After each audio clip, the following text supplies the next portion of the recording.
Bismillahirrahmanirrahim. Assalamualaikum warahmatullahi wabarakatuh. Perkenalkan, kami dari kelompok 2 yang beranggotakan 5 orang, yaitu yang pertama Muhammad Taslim, kemudian Nurul Sulfiana, kemudian Hendra, kemudian Nasri, dan saya sendiri Nurmita. Pada kesempatan kali ini kami akan menjelaskan salah satu materi dari komunikasi data, yaitu tentang protokol jaringan.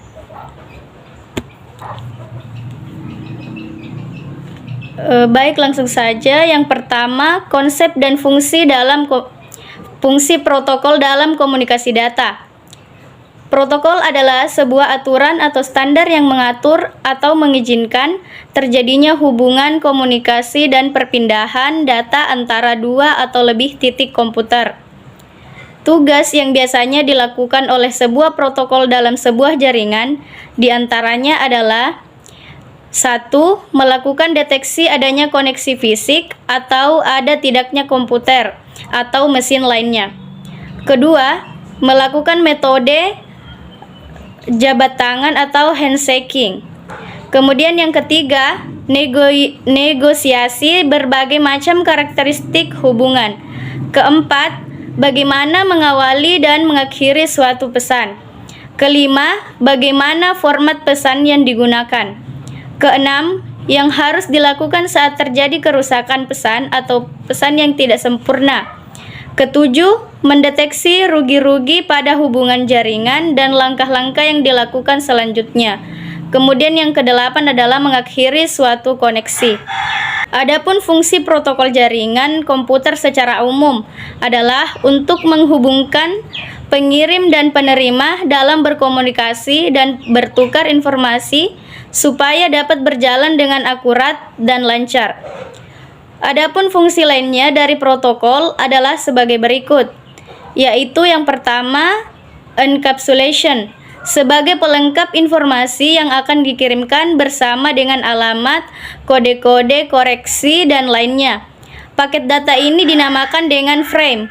Data kemudian dikirimkan dalam blok-blok dan dikendalikan oleh protokol data unit atau PDU, di mana masing-masing PDU kemudian berisi kontrol informasi dan data.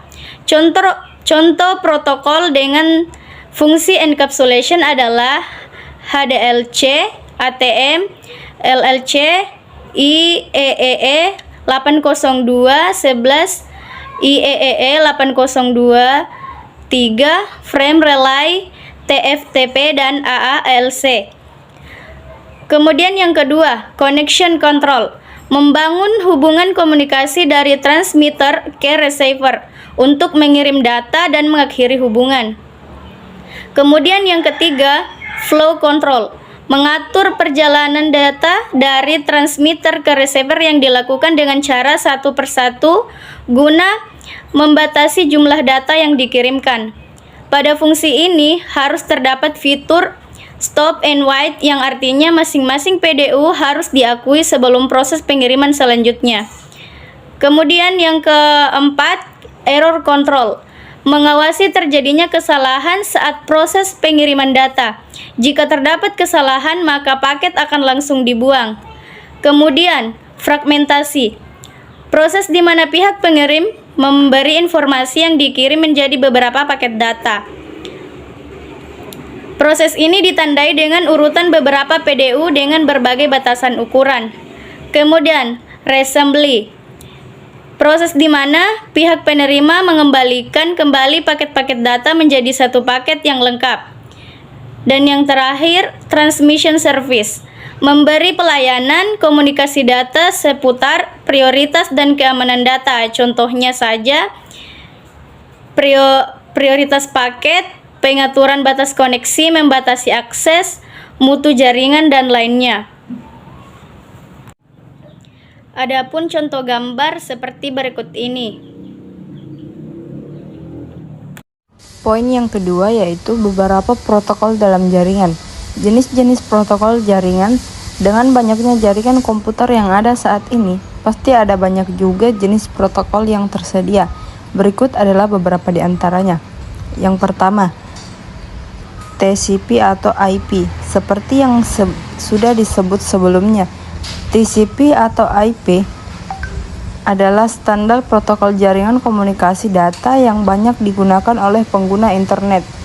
Standar TCP atau Transmission Control Protocol dan Internet Protocol atau IP mengatur proses transfer data dari satu komputer ke komputer lainnya melalui koneksi internet. Yang kedua, Domain Name System atau DNS. Protokol jaringan Domain Name System adalah sebuah distributed database yang digunakan dalam pencarian nama komputer dalam sebuah jaringan. TCP atau IP DNS mampu bekerja dengan baik pada jaringan pada skala kecil sampai dengan skala global umumnya. Jaringan ini digunakan pada website dan aplikasi di internet. HTTPS. Jika Anda sering berurusan dengan website dan internet, tentunya Anda sudah pernah mendengarkan istilah HTTPS sebelumnya, bukan? HTTP atau Hyper Transfer Protocol adalah sebuah protokol jaringan yang mengatur komunikasi dan transfer data antar klien atau web browser dan server. Nah, HTTPS adalah versi yang lebih aman dari protokol HTTP biasa hal ini dikarenakan HTTPS mendapatkan dua lapisan enskripsi dari SSL dan TLS. Umumnya, Anda bisa melihat protokol HTTPS digunakan pada banyak website di internet. Protokol jaringan yang satu ini digunakan untuk menjaga keamanan jaringan. SSH adalah protokol transfer yang memungkinkan penggunaannya untuk mengontrol sebuah perangkat dari jarak jauh melalui koneksi internet. Dengan SSH, user bisa mengakses dan memodifikasi berbagai macam pengaturan maupun file yang ada di dalam perangkat penerima secara remote dan aman. Assalamualaikum warahmatullahi wabarakatuh. Perkenalkan, nama saya Muhammad Taslim, NIM D020021. Baiklah, saya akan melanjutkan materi yang ketiga, yaitu fungsi layar OSI layar 7. Yang pertama yaitu application. Tahapan ini berhubungan langsung dengan pengguna. Application layer merupakan prosedur penyambungan komunikasi dari perangkat. Artinya, application layer adalah penghubung antara perangkat dan sistem komunikasi. Yang kedua yaitu presentation. Presentation layer bertanggung jawab untuk mempersiapkan data agar bisa digunakan dengan program tertentu, atau dengan kata lain, mempresentasikan data agar program tersebut dapat menyerap, mengakses, dan menggunakannya. Yang ketiga yaitu session. Durasi waktu yang diperlukan untuk berkomunikasi disebut session atau sesi. Lapisan ini bertanggung jawab untuk membuka jaringan dalam durasi waktu yang cukup agar pertukaran data berjalan dengan baik. Yang keempat yaitu transport. Transport layer berperan sebagai penanggung jawab kiriman pesan antara dua perangkat, mengambil data dari layar sebelumnya dan meneruskan ke lapisan berikutnya, sekaligus memastikan bahwa data tersampaikan dengan baik. Yang kelima yaitu network. Network berarti jaringan. Dalam hal ini, network layer bertugas untuk memberikan jalur sebagai fasilitas bagi prosedur pertukaran informasi antara dua jaringan yang berbeda. Network layer tidak diperlukan pada komunikasi perangkat di jaringan yang sama. Yang keenam yaitu data link. Jika network layer adalah penyalur informasi antar jaringan, data link merupakan memberi jalur komunikasi dalam jaringan yang sama. Tugas-tugasnya hampir sama dengan network layer dan transport layer, hanya saja internal dalam satu jaringan. Yang ketujuh yaitu fisikal. Lapisan paling dasar dari ketujuh OSI layer bertanggung jawab mentransmisikan data dalam bentuk bitstream. Physical layer mencakup segala peranti pertukaran informasi yang dimiliki oleh dua perangkat yang melakukannya, termasuk kabel dan tombol-tombol. Adapun model OSI layer 7 yaitu seperti digambar, ada physical, data link, network, transport, session, presentation, dan application. Sekian dari saya. Assalamualaikum warahmatullahi wabarakatuh. Perkenalkan, nama saya Hendra, NIM D020322. Di sini saya akan menjelaskan 4 fungsi transport OSI layer 7. Yang pertama, penerima data yang dikirim oleh seksion layar. Berdasarkan model OSI, seksion layar harus dilewati terlebih dahulu dalam proses transmisi. Saat data sudah berhasil diolah dalam layar tersebut, maka layar transportasi bertugas untuk menerima data dalam segala bentuk pemecah. Bagian kedua, pemecah data agar menjadi bagian kecil. Data yang dikirim dari seksion layar masih kasar dan ukurannya tidak menentu. Apabila terlalu besar, maka layar transportasi akan memecah data tersebut menjadi beberapa bagian.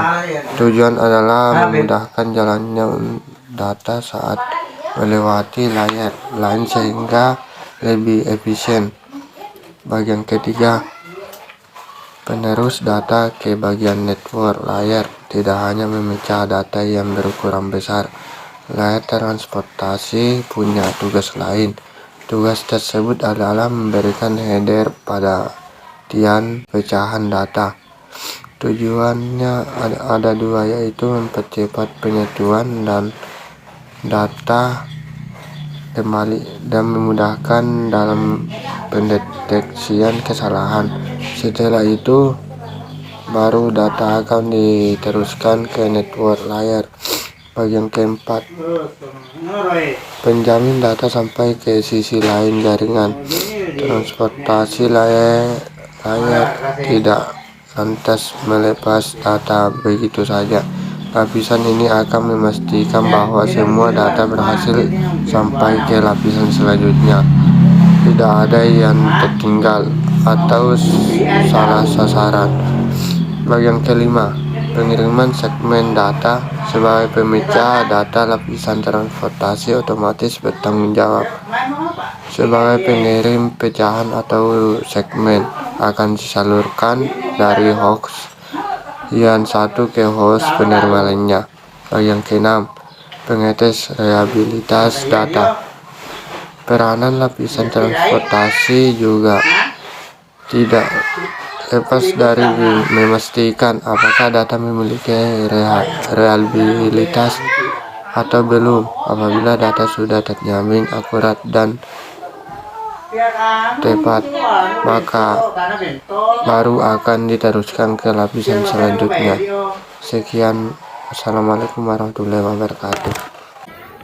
Kemudian selanjutnya yaitu nomor 5, perbedaan antara OSI dan TCP atau IP. Perbedaan OSC layer dengan TCP atau IP layer. Di dalam OSC layer terdapat 3 layer yang berkaitan dengan aplikasi. Itu application, presentation, dan session. Sedangkan dalam TCP atau IP hanya 1 layer, yaitu application layer. Kemudian dalam OSI layer, proses komunikasi data di dalam jaringan secara fisikal dimodelkan dalam 2 layar atau dalam data link dan physical layer. Sedangkan pada TCP atau IP dimodelkan dalam 1 layar, yaitu network access. Lalu dalam OSI layer memiliki 7 layer dalam menjelaskan proses komunikasi data di dalam jaringan. Sedangkan TCP atau IP hanya memiliki 4 layer. Kemudian TCP atau IP lebih populer untuk digunakan karena lebih sederhana ketimbang model OSI. Teknologi yang sebagian digunakan oleh kita sehari-hari untuk mengakses internet adalah teknologi TCP atau IP, bukan teknologi OSI. OSI mengembangkan modelnya berdasarkan teori, sedangkan TCP mengembangkan modelnya setelah sudah diimplementasikan untuk jangka panjang. Kemudian TCP atau IP akan menjadi standar dunia jaringan komputer, tidak seperti OSI. Untuk lebih jelasnya perbandingan, lihatlah pada gambar berikut. Itulah tadi materi yang dapat kami sampaikan. Lebih dan kurangnya mohon dimaafkan. Assalamualaikum warahmatullahi wabarakatuh.